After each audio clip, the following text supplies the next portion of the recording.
याची नोंद मात्र मुग्ध केल्याशिवाय राहत नाही. अशा अनेक कविता आहेत. किंवा तिला बाबासाहेब आंबेडकरांचं संविधान, मला हे फार 10वीच्या मुलीला संविधानाचं महत्व माहिती होणं किंवा तिला ते जाणवणं ही अत्यंत चांगली गोष्ट. कारण आपण सगळेजण एकत्र आहोत किंवा आपण सगळेजण जुन्या काही चालीरीती आपल्याला सोडाव्या लागल्या. त्याचं कारण सुद्धा संविधान आहे. त्या चालीरीती वाईटच होत्या, माणसाला माणूस म्हणून पाहणाऱ्या नव्हत्या. किंवा निसर्गाबद्दल सुद्धा तिचे काही आहेत ती सुंदर ती शब्दाने चित्र काढते, सकाळचं चित्र काढते की सकाळ कशी, पहाट कशी होते, प्रकाश कसा येतो, पक्षी कसे किलबिलतात. उत्तम निरीक्षण आहे.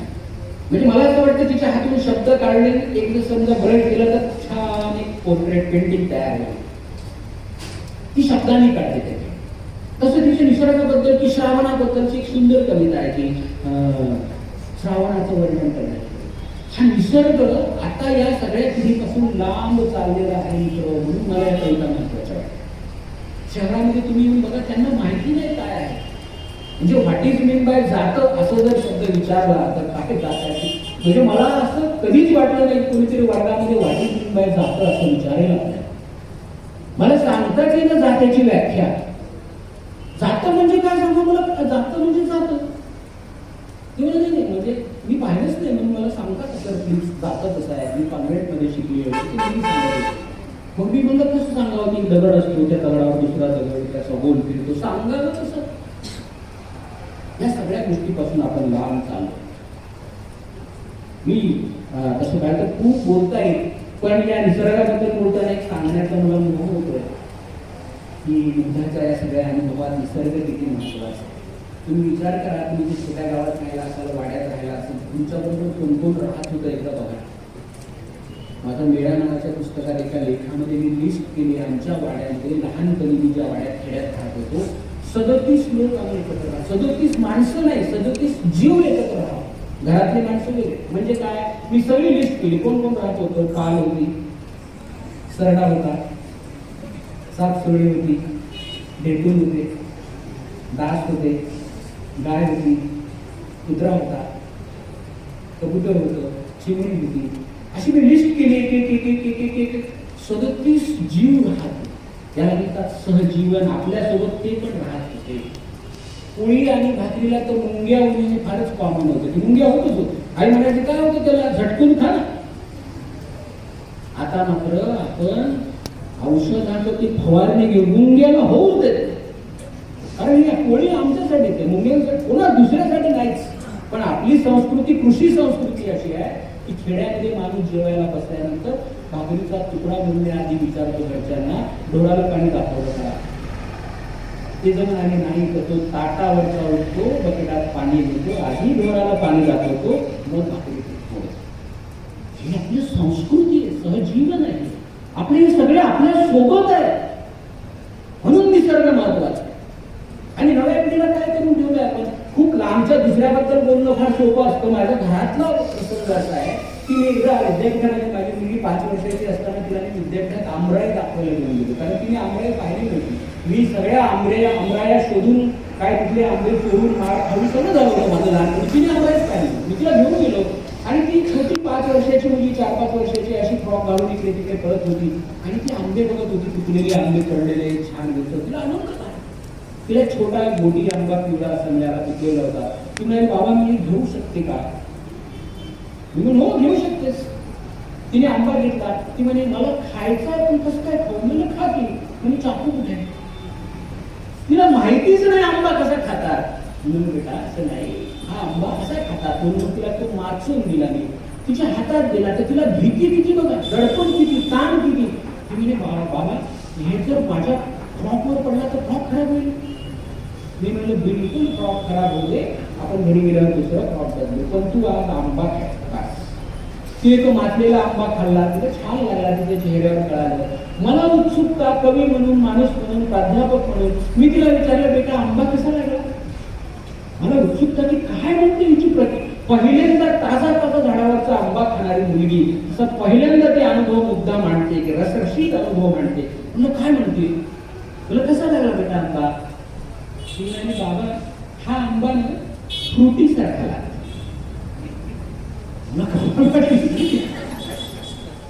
बरं झालं त्या आंब्याच्या झाडाला मराठी भाषा येत नव्हती, नाहीतर ते तिथेच उन्मळून खाली पडलं असतं. आंबा फ्रुटीसारखा लागतो असं म्हणणं म्हणजे आंब्याचा मान आहे, त्याचं कारण आंब्याच्या रसापासून फ्रुटी तयार होती. पण आम्ही काय केलं, पालकांनी तिला आधी फ्रुटी प्यायला दिली आणि नंतर त्याचा आंबा दिला. ही आमची चूक आहे. निसर्गाचं एक भ्रष्ट रूप तिला आधी आम्ही दिलं, नंतर आंबा दिला. हे सगळं इथे मुग्धाच्या कवितेत करेक्ट होताना मला दिसतंय, म्हणून मला जास्त आनंद. निसर्गावरच्या कित्येक कविता आहेत, त्याचा उल्लेख आपल्याला देता येईल. किंवा एक पहाट नावाची, तर म्हणजे 4 ओळी शेवटच्या, तर इंदिरा संतांच्या कवितेची आठवण यावी किंवा तिच्या जवळ जावी अशा 4 ओळी आहेत. किती म्हणजे, भिंतीवरील कंदील मंद कुठे बघा विझला, निसर्गाच्या या काजव्यातून अंधार रात्रीचा उजळ, किंवा वरती आकाश निर्भेळ पूर्वेस नारंगी छटा, दारा समोर रांगोळी मी सारवलेला ओटा, चंद्र गेला धैनी आला सूर्य भाळी, मग गोधडीवर पहुडलेल्या जाग्या झाल्या पुरी काळी, पहिला किरण येताच पक्षी सारे करती किलबिलाट, दवबिंदूंच्या मोत्यांनी उजळली बघती पहाट. काय भावविभोर असं एक चित्र आहे, भावचित्र आहे. ही खूप चांगली गोष्ट आहे. ही इतकं सुंदर भावचित्र लिहिता येणं ही चांगली गोष्ट. निर्मिती प्रक्रियेबद्दल त्याची छान कविता आहे की, कवी मांडतो कवितेतून अवघ्या विश्वाची कलाकृती, तरीही उत्कट होई मन उतरण्या पुन्हा कागदावरी. निर्मिती प्रक्रिया कशी आहे, ती शिरी होत नाही, ती पुन्हा पुन्हा ताजी होत जाते. एक कविता लिहिल्यानंतर कवीचं समाधान होत नाही, पुन्हा दुसरी कविता त्याला लिहावी वाटते, असा तो भाग असतो. अनेक कविता आहेत, त्या कवितावर विस्तृत आपल्याला बोलता येईल. किंवा कोरोनाबद्दलची मी जे लिहिलंय ते सगळ्या लहान मुलांना फारच विचित्र पद्धतीने त्याचा परिणाम त्या मुलांच्या मनावर झालेला आहे, ते जरी वर बोलत नसतील तर. म्हणजे पहिल्या लॉकडाऊनच्या वेळेस मी तुम्हाला कधी मी अजून त्याच्याबद्दल काही लिहिलं, कुठेतरी येईल माझ्या लेखनात माहिती नाही, पण पहिल्या लॉकडाऊनला सगळे आपण अडकलेले घरामध्ये आणि विचित्र सगळं वातावरण, भोवतालची घरातली माणसं जात आहेत सगळं वातावरण, आणि 10:30 पावणे 11 वाजताची घटना. माझी मुलगी तेव्हा 6वीला होती आणि ती म्हणाली की, आईला म्हणाली की मला माझ्या शाळेचा ड्रेस कुठे आहे, 10:30 पावणे 11 वाजता. विचित्र वाटलं, तुम्ही कसं राहता 10:30 वाजता शाळेत, नाही म्हणलं सांग. तिने ती दिला शाळेचा ड्रेस, तिने शाळेचा ड्रेस घातला. तिने माझी स्टॅक कुठे आहे शाळेची, सॅक दिली तिला. तिने माझे पुस्तकं तिच्यात टाकले, मग माझी शूज कुठे आहे सगळं तिने घातलं. आणि म्हणजे माझ्या 2 वेण्या, फार विचित्र आहे का? मला ते विचित्र वाटायला लागले, काहीतरी नाटक असल्यासारखं. काय चाललं रात्री 10:30 पावणे 11 झोपायची वेळाची काय वेण्या घाल, सगळं केलं तिने. ते बेल्ट लावला, माझं आयडेंटिटी कार्ड कुठे, आयडेंटिटी कार्ड तिने गळ्यात घातलं. आणि ती अशी निघाली, दरवाजापाशी गेली आणि थांबली आणि तिने, बाबा माझा असा एक फोटो काढला. ही घटना फार बरोबर साधी आहे बरं का, त्याच्या आतल्या ज्या गोष्टी आहेत ना, तिच्या मुलांना आज पिंजऱ्यात फोडल्यासारखं वाटतं. त्यांना ते बाहेर पडायचं, ती शाळा, ते मित्र मैत्रिणी, ती मस्ती, ते डब्बा खाणं, ते ऑनलाईन मध्ये कुठे. त्या झूम मध्ये किती जरी तुम्ही झूम केलं तरी त्या झूमचा मर्यादा आहे. तर ते सुद्धा हिने नेलं की, पुढे नेणारा हाच खळा आज निशब्द झालाय, पुढे नेणारा हाच खळा आज निशब्द झालाय, दंगा मस्तीत लोळणारा तो क्षण आता येऊन गेलाय. त्यांचं एक कायमचं या पिढीला एक दुःख आहे, त्यांना वरण झालाय, त्याला आपण काय करू शकतो. तो जगामध्ये झालाय, तिलाच झालाय नाही. किंवा जसं मी तुम्हाला सांगितलं की संध्याकाळचं सकाळचं चित्र असेल, अशा अनेक कवितेबद्दल बोलता येईल. किंवा ती कधी असं संत साहित्यासारखं लिहिते तेव्हा मला वाटतं, बापरे, इथे विचार किती प्रगल्भ, की ती मरण आयुष्याचे नावाची कविता आहे की, कुणाला त्रास देऊन कधी कुणाचं भलं होत नसतं, अडचणीच्या वेळी आपलंच आपल्या सोबत असतं, दुसऱ्याचा आनंद हिसकावून कधी कुणाचा आनंद द्विगुणित होत नाही, स्वतःचं स्वप्न जगण्यासाठी दुसऱ्याचं स्वप्न मोडता येत नाही. हल्लीच्या मुलीला हे सगळं जेव्हा तिच्या मनात विचार येतात तेव्हा आनंदही होतो आणि असंही वाटतं की, अरे हिचं खरं तर एक छान भावविभोर असं निरागस असं चमत्कृतीत आणि त्या सगळ्या गोष्टीमध्ये फॅन्टसीमध्ये रमण्याचं वय आहे. पण भोवतालाने तिला ह्या सगळ्या विभत्स भोवतालाने तिला अशा पद्धतीने आकारून सगळा असा विचार करायला लागला. किंवा बहिणीवरची फार सुंदर कविता, आणि त्या पुण्याने मला उल्लेख केला पाहिजे, तो राहून गेला पाहिजे, राहून जाईल माझ्याकडनं. ते संतोष ढोबळे नावाचे जे चित्रकार आहेत, त्यांनी जे काय धमाल चित्र काढलेले, त्यांच्या त्या पात्रांच्या चेहऱ्यावरच्या त्या बहिणीच्या चेहऱ्यावरचा जो भाव आहे, अप्रतिम भाव. ती गुडघ्याला असं टेकून बसलेली आहे आणि ते नात्यामधली ओढ या कवितेमध्ये पुढे जात असते. करोनावरची कविता असते, अनेक कविताबद्दल बोलताय. खरं तर मी खूप वेळचं बोलतोय, हे बोलणार आहे, तुम्ही छान ऐकताय आणि मी पण बोलत चाललोय, तर ती कुठेतरी थांबवलं पाहिजे. म्हणून मी समारोपामध्ये एवढंच सांगतो की मुग्धा म्हणजे काय, ती आज जरी आजच्या या उत्सवमूर्ती असली कार्यक्रमाची, तरी ती आमची मुलगी आहे. आणि स्वाभाविकपणे आम्हीही लिहितो, म्हणजे मी लिहितो, गौरीकर लिहितात, पण आमच्या हळूहळू लक्षात यायला पाहिजे की आता कदाचित हे मुलं आपली सुट्टी करू शकतात, त्याची तयारी आपण ठेवली पाहिजे. म्हणजे घेवरीकरांनी खूप कथा लिहिल्या, चांगल्या लिहिल्या, त्यांना राज्य पुरस्कार मिळाले, सगळं मिळालं, मला मान्य आहे. पण सावधान, मुग्धा लिहिते आहे. घेवरीकरांनी प्रयत्न करून बघितलाय किंवा करताय, पण तिचा प्रयत्न मला जास्त पुढच्या पिढीचा जास्त महत्वाचा वाटतं. एक विनोबांनी गोष्ट सांगितली होती, दृष्टांत सांगितलं, तो सांगतो आणि थांबतो. नद्या असतात आपल्या नद्या, त्या आरंभापासून, सृष्टीच्या आरंभापासून सगळ्या नद्यांचा एकच प्रयत्न आहे की समुद्राला गोड करायचं. खारट आहे ना समुद्र, बिचाऱ्या सगळ्या जगातल्या नद्या जाऊन समुद्राला मिळतात आणि म्हणतात खोरे गोड करा, किती खारा आहे. पण समुद्र काही खारा होत नाही, नद्यांना यश आलेलं नाही. पण नद्या थांबल्या का नाही, तुम्ही जरी धर्म मानून थांबवल्या तरी नद्या थांबल्या नाही, त्या प्रवाही आहेत. मग मी विनोबाची इथपर्यंतच गोष्ट थांबते. मी पुढे या विनोबाच्या गोष्टीवर एकदा विचार करू लागलो. काय झालं तर नद्यांना अपयश आलं का? मेघा पाटकरांनी लढा दिला, ते सरदार सरोवर धरण झालंच, तरीही मेघा पाटकरांचा लढा जगामध्ये मोठा मानला गेला. तसं नद्या बिचाऱ्या पुन्हा पुन्हा दरवर्षी जाऊन भेटतात, समुद्र खाराचे गोड होत नाही. पण असं जरी असलं तरी मी विनोबाच्या गोष्टीचा पुढे विचार केला, प्लस वन माझ्या पद्धतीने. मला असं वाटलं नद्या पूर्ण अयशस्वी झाल्या नाहीत, यशस्वी झाल्या. त्या कशा मी सांगतो, विनोबा असते तर त्यांची मी परवानगी घेऊन सांगितलं असतं, पण त्यांची माफी मागून सांगतो. त्यांना ही गोष्ट पुढे कशी न्यायची होती माहिती नाही, पण मी घेतो ती अशी की मला असं वाटतं नद्या, समुद्र खारटच राहिला, गोड झाला नाही, पण समुद्राच्या पाण्याची वाफ तयार होऊन पाऊस आला. पावसाची निर्मिती त्याच्यातून झाली, त्या बाष्पीभवनाने.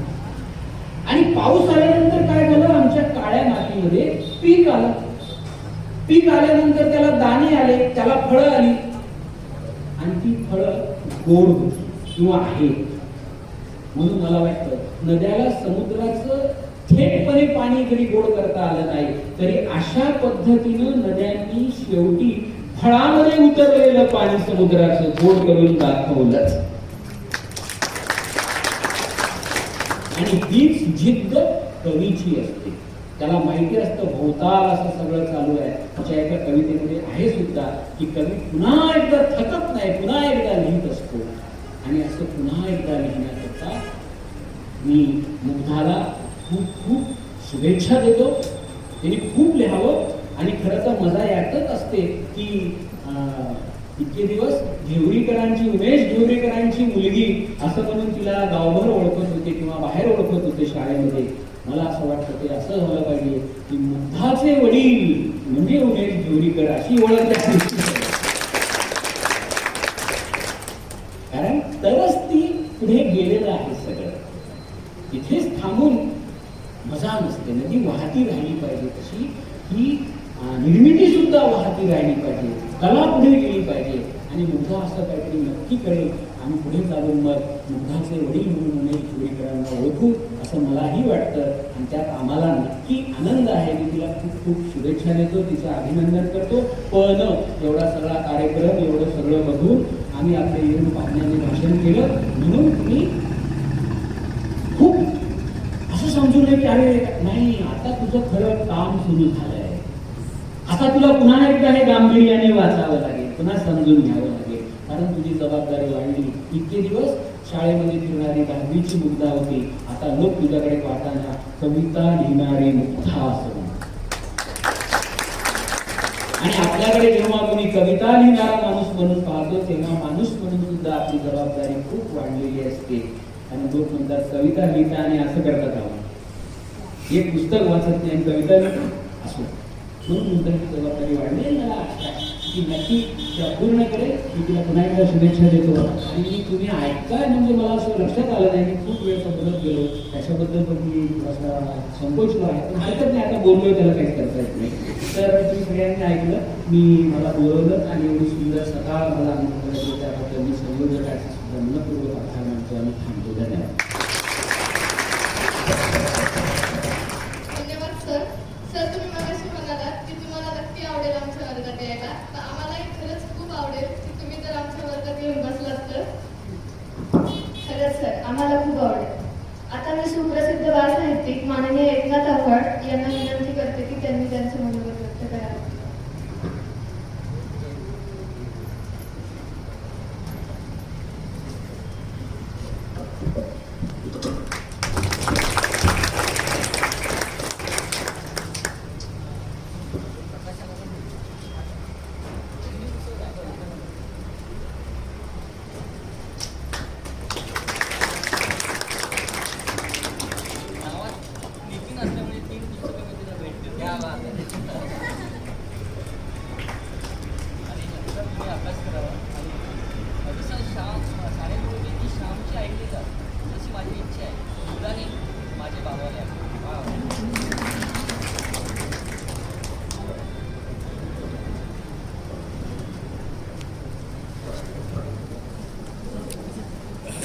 सर्वांना प्रथमतः मनपूर्वक नमस्कार.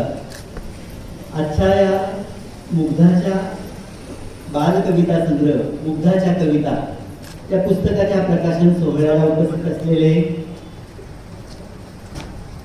या कार्यक्रमाचे अध्यक्ष आदरणीय भारदे सर, ज्यांच्या हस्ते या सुंदर पुस्तकाचं प्रकाशन झालं, असे आमचे सन्मित्र महाराष्ट्रातील ज्येष्ठ लेखक कवी दासू वैद्य सर, येलुरकर सर, सुंदर पुस्तक तुमच्या हातात लवकरच पडणार आहे. आणि अशा सुंदर पुस्तकाची निर्मिती करणारे संवेदना प्रकाशनचे नितीन हिरवे सर, कार्यक्रमात उपस्थित असलेल्या दीदी, व्यासपीठावरचे हे मान्यवर, व्यासपीठासमोर सुद्धा बरेच मान्यवर मंडळी बसलेले आहेत. मुग्धाचे आई बाबा आहेत, तिचे परमप्रिय मित्रमंडळी आहेत, गुरुस्थानी असणारे तिचे सगळे शिक्षकगण आहेत, पालक आहेत. हा सगळा सोहळा पाहताना मला एक प्रसंगाची आठवण होते मित्रांनो. तो प्रसंग 10वीच्या वर्गातला होता. तो प्रसंग आधी सांगतो. तो प्रसंग असा होता की बोर्डाची परीक्षा जवळ आलेली असते आणि शिक्षक मुलांना बोर्डाचं प्रवेशपत्र, ज्याला तुम्ही हॉल तिकीट म्हणता, ते प्रवेशपत्र वाटत असतात. प्रवेशपत्र प्रत्येकाच्या बाकावर जाऊन ते देत होते. मुलांना टेबलाकडे बोलून घेत नव्हते आणि त्यांचा नेहमीचा प्रसन्न चेहरा त्या सरांचा दिसत नव्हता. कुठेतरी काहीतरी बिनसले असं मुलांना वाटत होतं. सरांनी प्रवेशपत्र वाटले, गैरहजर अनुपस्थित मुलांचे प्रवेशपत्र टेबलावर ठेवले आणि म्हणाले, मुलांना मला तुमची एक परीक्षा घ्यायची आहे. आता खरं तर एकच परीक्षा उरली होती, ती म्हणजे बोर्डाची परीक्षा.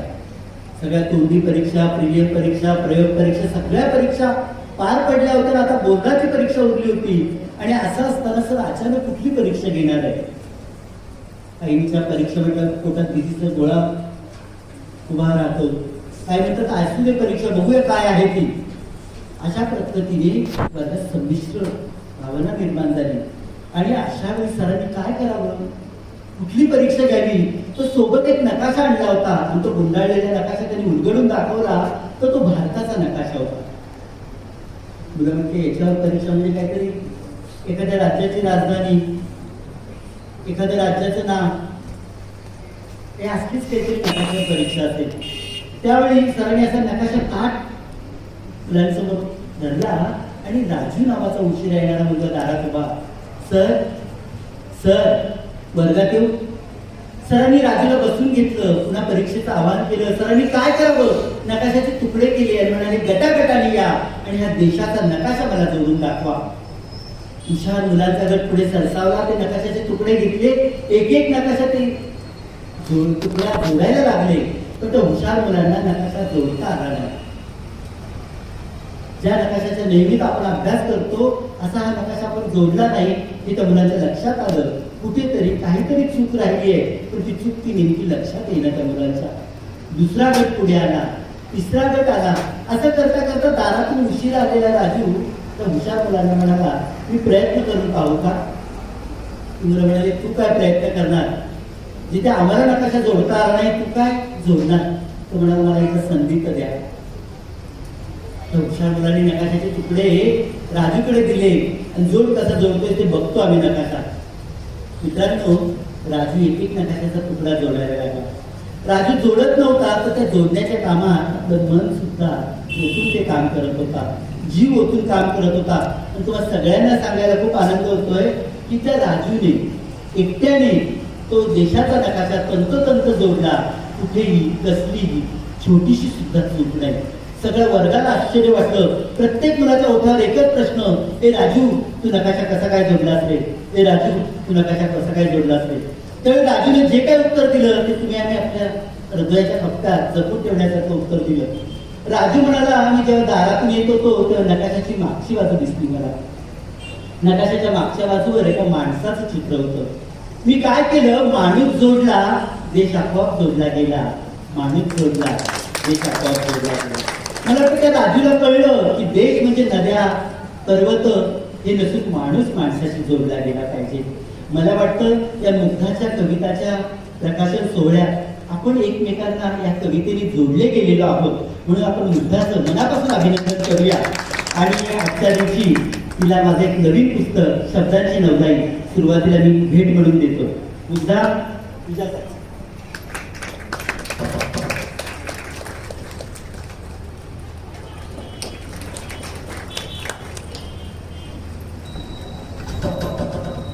मित्रहो, ह्या पुस्तकावर भरभरून बोलण्यासारखं आहे. दासू सरांनी प्रत्येक कवितेचा आस्वाद घेत कवितेतलं भावविश्व अतिशय छान पद्धतीने तुम्हाला उदाहरण दाखले देऊन उलगडून दाखवलेलं आहे.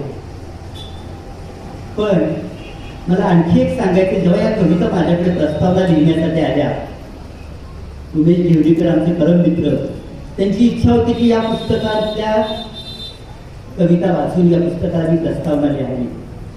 पण याच्या आधी मी इथे येऊन गेलो होतो एकदा बालकुमार साहित्य संमेलनाच्या निमित्ताने. आणि त्यावेळी माझी राहण्याची व्यवस्था उमेश घेवडीकर सरांच्या घरीच होती. धावती भेट होती आमची त्यावेळी. सकाळी आलो, थोडंसं घरात आम्ही थांबलो, मुग्धाशी बोललो. त्यावेळी मुग्धाची अभिनयाची, नृत्याची, तिची कामगिरी माझ्या लक्षात आली. तिचे ते पुरस्कार, शासनाचे पुरस्कार, ते पुरस्काराच्या फ्रेम पाहिल्यानंतर म्हटलं फार हुशार मुलगी आहे.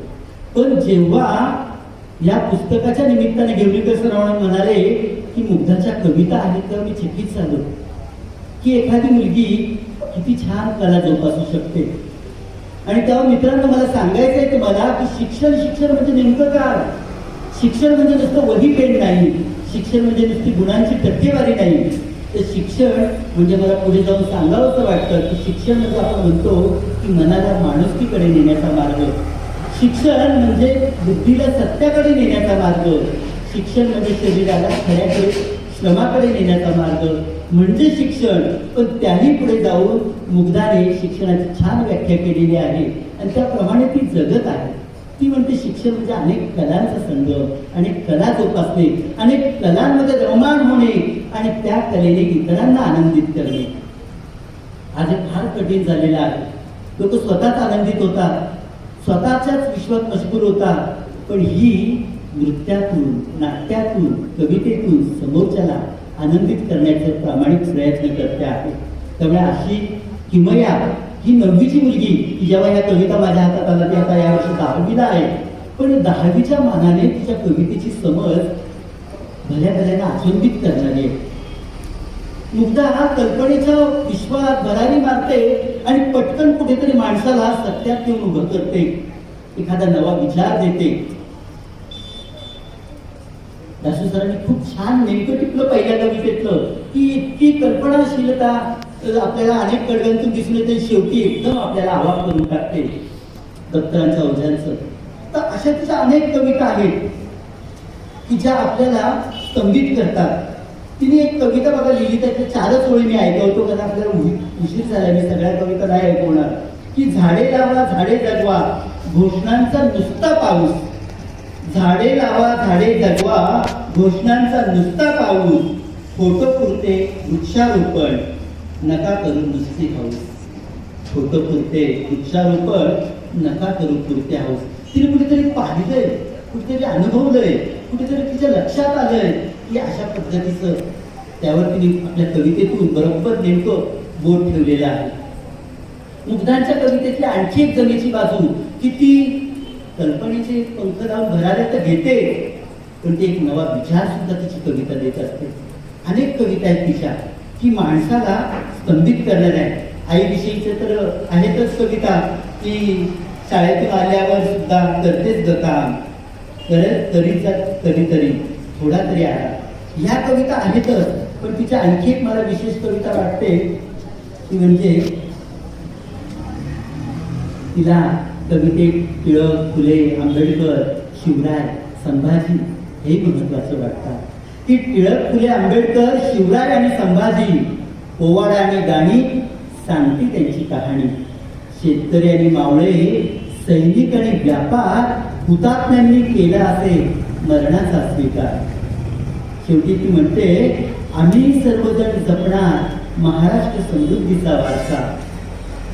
जरा जपरे माणसा राष्ट्र पुरुषांच्या मनातील आरसा.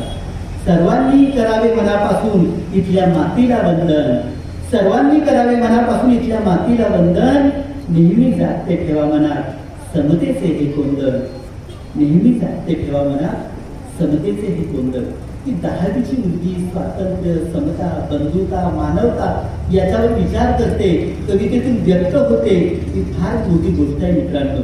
म्हणूनच तिच्या कविता या आजच्या काळामध्ये फार महत्वाच्या वाटतात. अनेक बालकविता आम्ही पाहतो.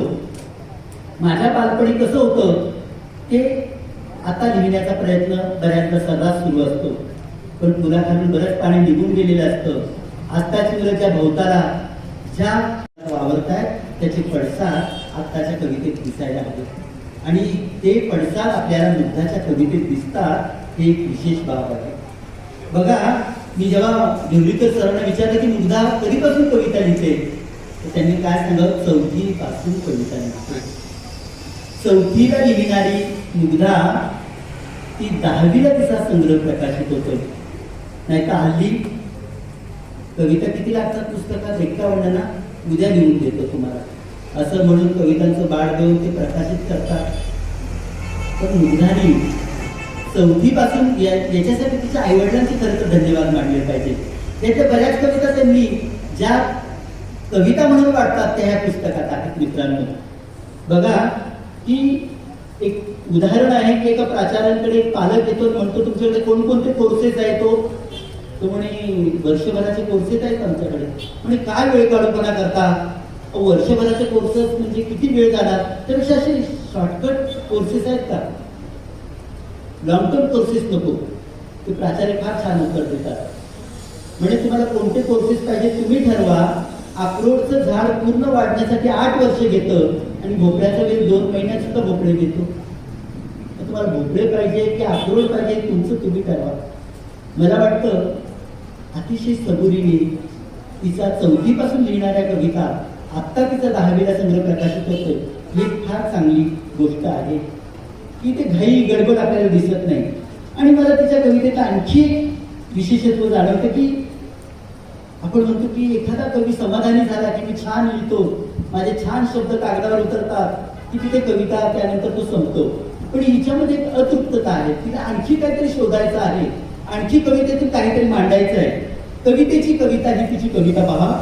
सहज उमटते मनावरी शब्द हे सोनेरी, घेतली हाती लेखणी उतरले मन कागदावरी.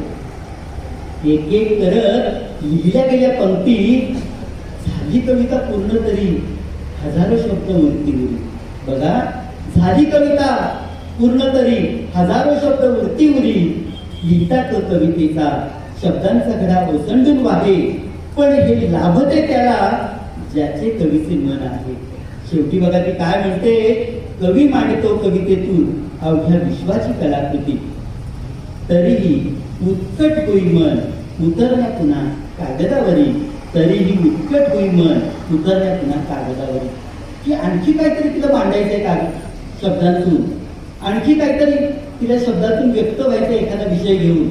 कसं असतं, एक दुर्गा भागवतांच्या जीवनातला एक छोटासा प्रसंग आहे, तो सांगतो. की दुर्गा भागवत हे आपल्याला सगळ्यांना नाव माहीतच असायला पाहिजे की फार मोठ्या साहित्यिका, विदुषी, पण त्या तितक्याच सुगरण सुद्धा होत्या बरं का, छान स्वयंपाक करायच्या. एकदा त्यांची मैत्रीण घरी आली आणि म्हणाल्या, दुर्गाबाई तुम्ही किती छान भाजी केली आहे, पण या भाजीमध्ये कुठलेच मसाले तुम्ही मिसळले नाहीत, एकदम साधे मसाले मिसळले तरी एवढी उत्तम भाजी केली, असं काय घालतात त्याच्यात? दुर्गाबाई म्हणाल्या, म्हणजे काही विशेष नाही, की स्वयंपाक करताना माझं मन घालते त्या. काय म्हणते? माझं मन घालते त्या. आपल्या माणसासाठी करायचं असं मनाशी ठरवलं की स्वयंपाक छान होऊन जातो.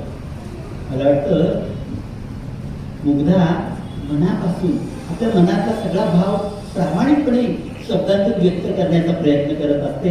म्हणूनच ती कविता तुम्हाला आम्हाला भिडते. आणि म्हणून या कवितेचं वैशिष्ट्य आपल्याला जाणवत राहतं.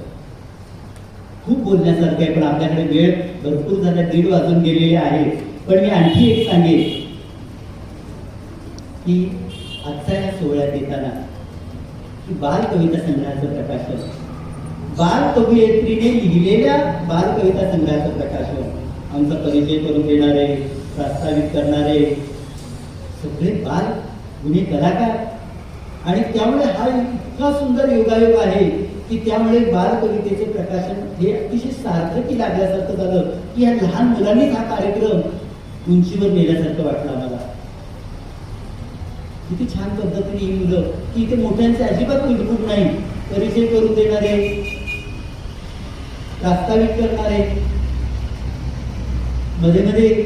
आणि त्या चिमुरदीनी तर किती छान कविता म्हटली दुसरीच्या मुलीने. त्यामुळे हे खूप मनाला भावणारी गोष्ट आहे.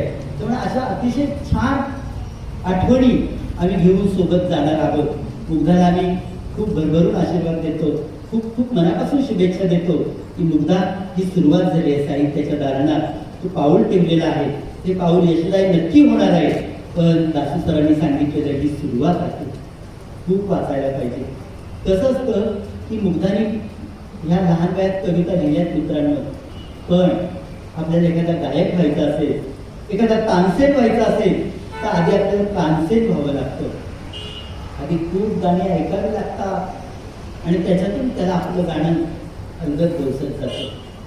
मला वाटतं मुग्धाने आज कविता लिहिली आणि ती प्रकाशित झाली असं नाही, ती खूप कविता वाचल्या असणार आणि त्यामुळे तिला तिची एक कवितेची नवीन पाऊलवाट निर्माण करता आलेली आहे.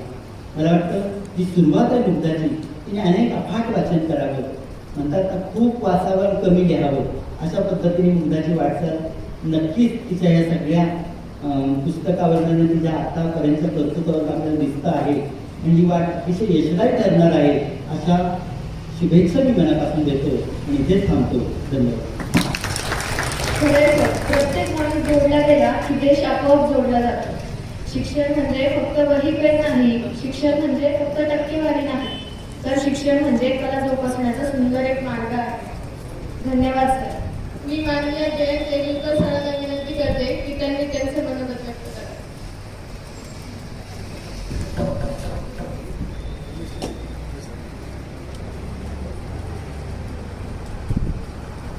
आज आपण मुग्धाच्या कविता या बालकविता संग्रहाचं प्रकाशन करण्यासाठी एकत्र आलेलो आहोत. या प्रकाशन सोहळ्याचे अध्यक्ष आदरणीय साहित्यिक रमेशजी गावडेसर यांच्या हस्ते हा प्रकाशन सोहळा झाला.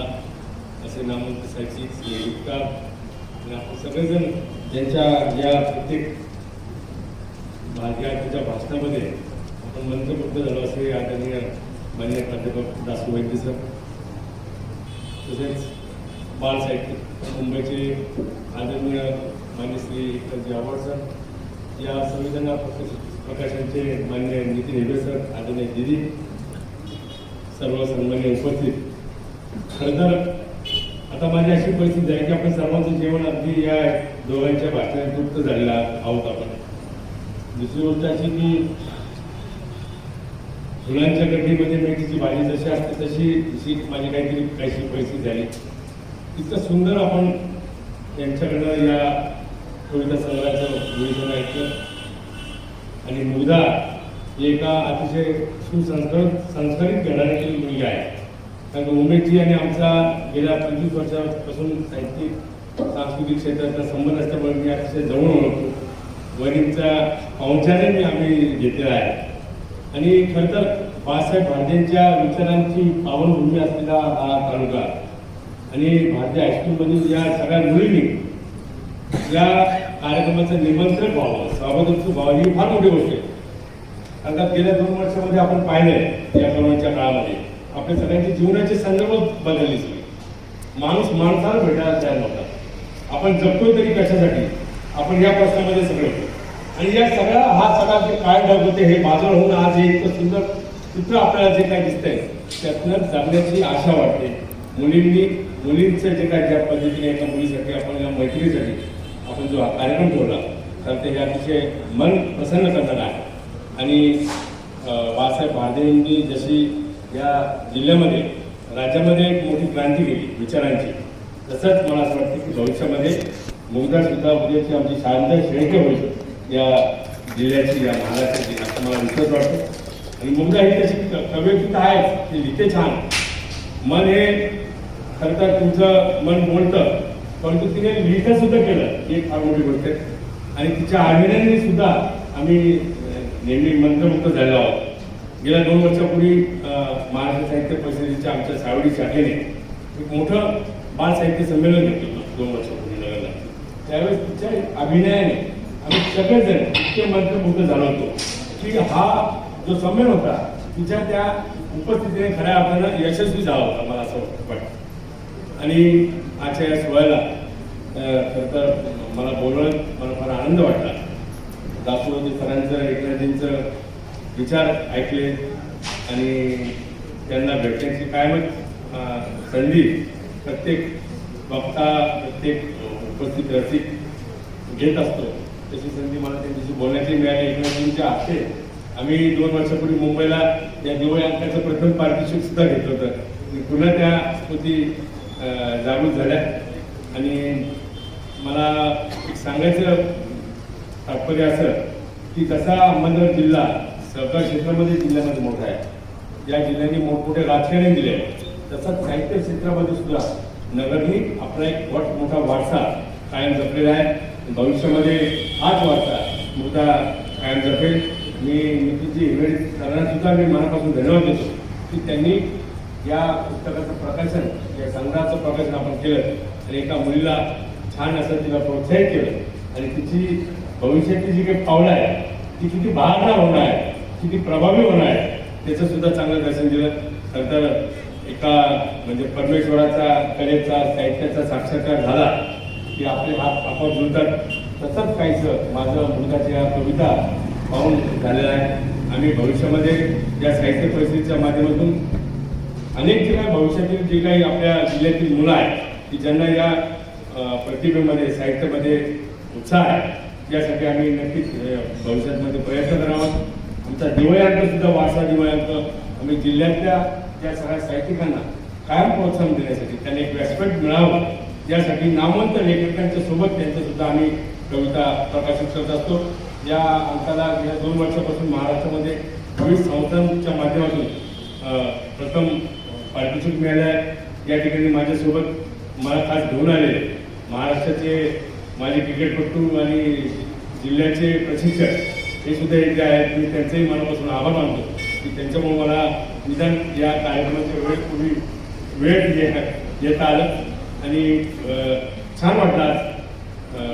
खरं त्यांनी दासोबाईंनी सरांनी सांगितलं की ओलावा हवा पाहिजे माणसाच्या आयुष्यामध्ये, नाहीतर आता हल्लीची पिढी आपण जे पाहतो की आपण 21व्या शतकाच्या पुढे आता चाललेलो आहोत आणि फार आधुनिकतेच्या याच्यामध्ये कोणाच्या म्हणजे जे काय पूर्वी जो ओलावा होता तो ओलावा आता आपल्याला दिसत नाही.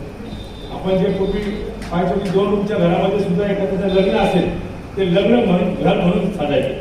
तिथे 25-25 मुलं राहायचे, लोक राहायचे, आजी राहायची, आजोबा राहायचे, काकू राहायचे, भाऊ राहायचे. आणि त्या 2 रूमच्या घरामध्ये सुद्धा सगळे आनंदाने 4 दिवस तिथे राहत असायचे. तो ओलावा, ते प्रेम आता काही दिसत नाही. खरं तर आपल्या घरी कुणी 4 पाहुणे आले तर आपले मुलं सुद्धा म्हणायला लागतात की पप्पा आता काय 5-6 रूमचं घर घेतलं, बंगला घ्या. ही परिस्थिती. किंवा आता आपण कोणत्या पाहुण्यांच्या घरी जरी गेलो, 5-6 जण जरी एका रूममध्ये असलो गप्पा मारत तर गप्पा बाजूला राहतात, परंतु प्रत्येक जण आपल्या मोबाईलमध्ये फोटो घेत असतो. ही परिस्थिती. आणि या अशा या अवस्थेमध्ये या मुलींनी जो काही हा सोहळा ठरला तो एक फार मोठी आशा आहे. आणि या भारतीयांच्या विचारांना खऱ्या अर्थानं तो हिरवा करणारा हा प्रसंग आहे. आणि मी पुन्हा एकदा उमेदजींचं पण आभार मानतो की त्यांनी ज्या पद्धतीने आपल्या मुलीला घडवलं, आपल्या शाळेतल्या विद्यार्थ्यांना घडवलं, एक संस्कार दिला, ही एक फार मोठी गोष्ट आहे. कारण का सर हा आलाचा असावा, त्याच्यामध्ये सुद्धा भावना ओलावा आणि काहीतरी निर्मिती करण्याची त्याच्यामध्ये त्याची इच्छा असली पाहिजे. आणि अशी निर्मिती करणारी जे काही प्राध्यापक असतात तीच देश घडवू शकतात, आपलं शहर घडवू शकतात, आपलं गाव घडवू शकतात. आणि असे क्रांती करणारे या शाळेमध्ये उमेदजींसारखे, आमच्या वहिनींसारखे सगळे शिक्षक आहेत. त्यामुळे या शाळेला एक लवकरच फार मोठं म्हणजे चांगलं नाव झालं आहे. जिल्ह्यामध्ये नव्हे तर राज्यामध्ये सुद्धा या साहित्यिक होतात कवितेची बाग म्हणून त्यांचं जे काही मध्यंतरी कौतुक झालं होतं ते प्रत्येक आमच्या या जिल्ह्यातल्या प्रत्येक कार्यकर्त्याला आनंद देणारी बाब होती, अभिमानाची बाब होती. आणि अशीच अभिमान देणारी घटना मुग्धाच्याकडनं कायम घडत राहावं, ती या जिल्ह्याची नव्हे राज्याची मोठी साहित्यिक हो, कवयित्री हो, पण तिचं मन, तिच्या भावना कायम या अशा ओल्या असाव्यात. आणि तिच्या त्या ओलाव्यातूनच तिने आपल्या ही शब्द प्रतिभा आपोआप तिची खुलून येईल. मी मनापासून या ठिकाणी सगळ्यांना धन्यवाद देतो. उशीर झालेला आहे, मला कल्पना आहे आपण सगळ्या जेवणाच्याच प्रतिष्ठित आहोत, त्यामुळे मी पुन्हा एकदा धन्यवाद देतो. आणि भविष्यामध्ये महाराष्ट्र साहित्य परिषदेची सावडी शाखा या मुलांच्या प्रतिभेला वाव देण्यासाठी असे अनेक उपक्रम कळेल. रमेश उमेदजींचा आम्हाला कायमच सहकार्य असतं. आणि असा एक मोठा माणूस आमचा मित्र आहे याचा सुद्धा आम्हाला कायम अभिमान वाटतो. मी त्याचा कायम आदर करत असतो. आणि या ठिकाणी मला त्यांनी बोलावलं, सन्मान दिला, त्याबद्दल धन्यवाद. इतक्या छान शुभेच्छा दिल्याबद्दल खूप खूप धन्यवाद सर. मी माननीय नितीन हिरवे सरांना विनंती करते की त्यांनी त्यांचं मनोगत व्यक्त करावं.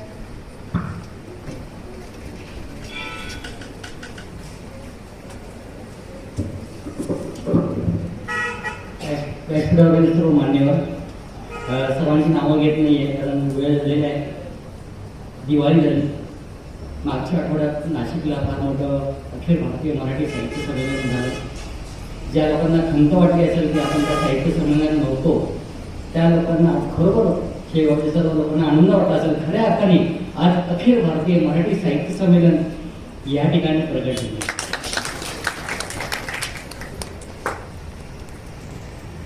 तर मी काय बोलू, ज्या बोलण्याच्या मी तयारीमध्ये आलो होतो, आमच्या दासू वैद्य सरांनी माझे परम मित्र आहे त्यांच्या मात्रा इतक्या छान लागू पडल्या.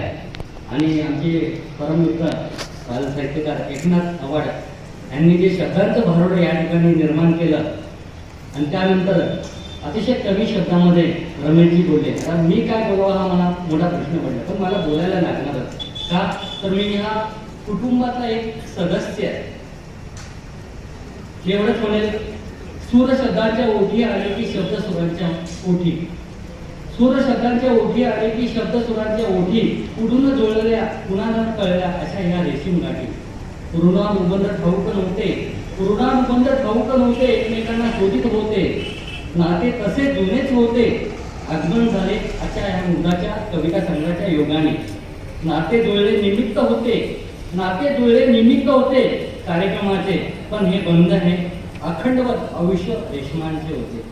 तसा माझा परिचय 1995 पासून तागडे कुटुंबियांशी होता. राहुरीमधला माझी सासरवाडी अहमदनगर जिल्ह्यामध्ये राहुरी, त्या राहुरीमध्ये जपे नावाचा वाडा होता. त्या जपे नावाच्या वाड्यामध्ये चव्हाण नावाच्या कुटुंबात त्या चव्हाण कुटुंबाची मुलगी नीता माझी बायको. मी ज्यावेळी लग्न आल्यानंतर ज्यावेळी सासरी जात असे तर ही भावंड पण 4 बहिणी 1 भाऊ आणि शेजारी तागडे कुटुंब होतं 4 बहिणी आणि 1 भाऊ. त्याच्यामध्ये मोठी आरती म्हणजे मुग्धाची आई, दीपाली, माधवी, अनुराधा ही भावंड आणि गोविंद हा त्यांचा आहे. मी ज्यावेळी यांचं आरतीचं लग्न आलं आणि ज्यावेळी प्रथम मी उमेशजी ज्यावेळी राहुरीला आले आणि तो जो ऋणानुबंध जुळला. आम्ही खरं बघायला गेलं मित्र नाही, आम्ही साडू पुढे उमेशजी खऱ्या अर्थाने आम्ही साडू आहोत. आणि या कुटुंबाबद्दल मी काय बोलू, ज्यावेळी तागडे मावशींचं निधन झाल्यानंतर खऱ्या अर्थाने तागडे कुटुंबियांना जर आधार जर कोणाचा मिळाला असेल म्हणून मी मगाशी बोललो, मुद्दाला बोललो की तू श्यामच्या आई साने गुरुजींनी लिहिलं पण तू खरं तुझ्या बाबांवरती लिहि. तर ह्या खऱ्या कुटुंबांना जर फार मोठा जर आधार दिला असेल, माधवीचं लग्न असो, अनुराधाचं लग्न असो, गोविंदचं लग्न असो, तर या कुटुंबाला खऱ्या अर्थाने जी काही मदत केली असेल ते सहकार्य केलं असेल ते खऱ्या अर्थाने उमेशने केलं. आणि हा इतक्या मोठ्या मनाचा माणूस आहे म्हणून ह्या कुटुंबियाच्या शब्दाखातर मी या ठिकाणी आलो. उमेशजींचा विजेता हा मी कथासंग्रह प्रकाशित केला, त्याला अनेक मान सन्मान पुरस्कार मिळाले आणि त्यानंतर त्यांनी सांगितलं की ना आता आपल्याला मुग्धाच्या कविता करायच्या. मला खूप आनंद वाटला की विजेता पुस्तकाच्या प्रकाशन सोहळ्याच्या वेळी तिची जी चुणूक बघितली ती चुणूक त्यावेळेस तिने दाखवली होती की त्या कार्यक्रमाची जी तयारी होती त्या तयारीमध्ये 100% सहभाग हा मुग्धाचा होता. त्यामुळे तो मराठी साहित्य परिषदेचा कार्यक्रम खऱ्या अर्थाने यशस्वी झाला. मला आनंद वाटतो मी या कुटुंबाचा एक सदस्य आहे आणि मला आपल्या या गावातल्या साहित्यिकांची पुस्तकं प्रकाशित करायला खूप आवडत आहे. कारण मला वाटते कमीत कमी 7 पुस्तकं प्रकाशित केलेली आहे गावातली. त्यामुळे मी या गावाचाच एक प्रकाशक आहे, राहायला चिंचवडला आहे पण मी खरं स्थानिक मी इथलाच आहे. तर मला आनंद होतो आणि मी एवढंच म्हणेन, कविता म्हणजे काय असते, कविता म्हणजे काय असते, तो तुमच्या हृदयामध्ये जो हुंकार येतो, जो उद्गार येतो, ते उद्गार म्हणजे कविता असते. आणि ज्याच्या संवेदना जागृत असतात त्याच्यामुळे ती कविता तयार होत असते. मुग्धाला त्याची जाणीव आहे, ती अतिशय सृजनशील आहे. आज ती ज्या क्षेत्रामध्ये जाते त्या क्षेत्रामध्ये प्राईज घेऊनच घरी येते. असं कोणतं क्षेत्र नाही आहे, नृत्य असो, साहित्य असो, पुढे व्याख्यानाला जरी गेली, बोलायला जरी गेली की ती पहिले प्राईज तिकडे घेऊन येते. अशी या हुशार आणि गोड अशा मुग्धाचं पुस्तकाचा मुग्धाच्या कविता हा संग्रह सवेता प्रकाशनाच्या वतीने प्रकाशित करण्याचा संधी मला मिळाली. आणि दासूजी मला आनंदात येतो एका गोष्टीचा वाटतं की गेल्या वर्षभरामध्ये सवेता प्रकाशनाचा हे रौप्य महोत्सवी वर्ष आहे आणि ह्या रौप्य महोत्सवी वर्षामध्ये अनेक प्रकाशन सोहळे झाले आणि सर्वात सुंदर जो प्रकाशन सोहळा कोणता असेल तो हा सोहळा आहे. आणि हा सोहळा प्रकाशन सोहळा नंबर विठवाईमध्ये तो पण 25वा आहे आणि 26वा प्रकाशन सोहळा हा आता दत्त जयंतीच्या दिवशी मुंबईत आहे. मला या गोष्टीचा आनंद वाटतोय की आज सर्वांच्या उपस्थितीमध्ये मुग्धा खऱ्या अर्थाने साहित्याच्या या प्रांतामध्ये अतिशय भक्कम पाऊल टाकते. त्या पावलांना माझ्या मनापासून शुभेच्छा. मुग्धा तू खूप मोठी हो आणि मला अभिमान वाटेल की मी मुग्धाचा कविता संग्रह प्रकाशित केला, याचा अभिमान मला कायम राहील. धन्यवाद रसिकांनो आपला वेळ घेतल्याबद्दल. आणि परत एकदा मी उमेशजी आणि आरती यांचं मी मनापासून आभार मानतो की त्यांच्या शब्दामध्ये मी नेहमी मानलेलं आहे. त्यांनी फक्त आवाज द्यायचा आणि मी या ठिकाणी येणार. धन्यवाद. राज्याचे ज्येष्ठ माजी क्रिकेटपटू व क्रिकेट प्रशिक्षक श्री श्रीकांत निंबाळकर यांचा सत्कार श्री आपटे सरांनी करावा अशी विनंती.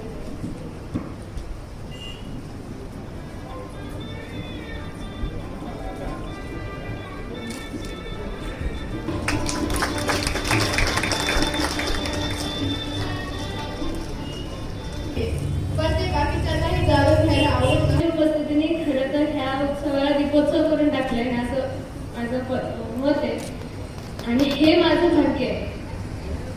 मी इयत्ता 1ली ते 4थी नानासाहेब भारते मराठी शाळेत शिकले आणि त्याच्यानंतर 5वी ते आतापर्यंत म्हणजे 10वीपर्यंत मी बाळासाहेब भारते या शाळेत शिकते. सगळीकडे इंग्लिश मिडियमचं बोलबाला आता पण मला आवर्जून मराठी माध्यमात शिकवलं गेलं आधी मला इतका राग आला होता, पण ह्याच्यामुळे मला वेगवेगळ्या कथा कविता वाचण्याची सुवर्ण संधी मिळाली. खरं तर मला पहिल्यांदा कविता म्हणजे काय हे तर माहितीच नव्हतं. मला फक्त एवढं माहिती होतं की कविता म्हणजे काही ओळी असतात. पण ही कन्सेप्ट मला खूप खोलवर समजून घ्यायची संधी तेव्हा मिळाली की जेव्हा माझ्या घरात बालकुमारांनी वाचायला हवीत अशी पुस्तके आली आणि मी ती वाचली. तो खजिना मला इतका आवडला होता की रोज झोपायच्या आधी पुस्तकाची काही पानं वाचल्याशिवाय झोपायचंच नाही असा अलिखित नियम मी बनवून ठेवला. माझ्या प्राथमिक आणि माध्यमिक शाळेत सांस्कृतिक कार्यक्रम, साहित्य तुमच्या भेटीला, कवितेची बाग अशा अनेक उपक्रमांनी माझी वाचनाची गोडी वाढवली. लिहिण्याची प्रेरणा मला माझ्या शाळेकडूनच मिळाली. घरी अनेक कलावंत येऊन गेले, लेखक येऊन गेले आणि त्यांच्याशी बोलताना मला नेहमी असं वाटायचं की आपणही असं काहीतरी करावं, आपणही काहीतरी लिहावं. पण जेव्हा मी मुळात ते तसं लिहिलं, तसं केलं, तेव्हा मला खरं कळलं की हे काम वाटतंय इतकं सोपं नाहीये. खरं तर माझ्या पूर्ण कवितेच्या प्रवासात माझा हात धरून पुढे नेण्यासाठी माझ्या वडिलांचे, माझ्या दादांचे, माझ्या आईचे खूप मोठे सहकार्य मला लाभलेले. आणि मला हे सांगायला नक्कीच आवडेल की माझी पहिली कविता की जी मी 4थीत असताना केली होती ती म्हणजे आप्पांसाठीची कविता, म्हणजे माझ्या वडिलांवरती मी केली होती. आणि ही कविता मी त्यांच्या वाढदिवसाच्या दिवशी त्यांना गिफ्ट म्हणून दिली होती. दरवेळेस डायरी पेन असं नेहमी का द्यावं, ह्यावेळेस काहीतरी वेगळं देऊया असा विचार माझ्या डोक्यात होता. काय द्यावं म्हणलं हे कविता करतात ना, आपण कविता देऊया. मी पहिली कविता त्यांच्यावरतीच केली होती. आणि त्या दिवशी जे माझ्या वडिलांच्या आणि माझ्या आईच्या चेहऱ्यावर जे आनंद होता तो खरा मला धैर्य देणारा ठरला. आणि तेव्हापासून खरंच मी लिहायला सुरुवात केली. माझ्या वडिलांचे साधना साप्ताहिक, अनेक दिवाळी अंक आणि वर्तमानपत्रातील लेख वाचून मीही थोडं लिहू लागले. पण आज आपण जे लिहिलंय ते प्रसिद्ध करणं तर लांबच, ते सोडाच, पण कोणी वाचूही नाही अशी माझी मानसिकता होती, अशी धारणा होती माझी. पण चुकून एके दिवशी आईने त्या कविता वाचल्या, आई वडिलांनी वाचल्या. आईला खूप आवडल्या, आईने खूप मन भरून कौतुक केलं माझं. पण वडिलांनी फक्त ठीक आहे एवढीच प्रतिक्रिया दिली. मला तेव्हा इतकं वाईट वाटलं होतं, तुला रे आपण कविता लिहिली आता लिहायची नुसतं ठीक आहे. पण आता हे कळतंय त्यांनी असं का केलं होतं. आणि हे कळलंय मला फक्त माझ्या त्या दादांमुळे, म्हणजे माझ्या मोठ्या काकांमुळे.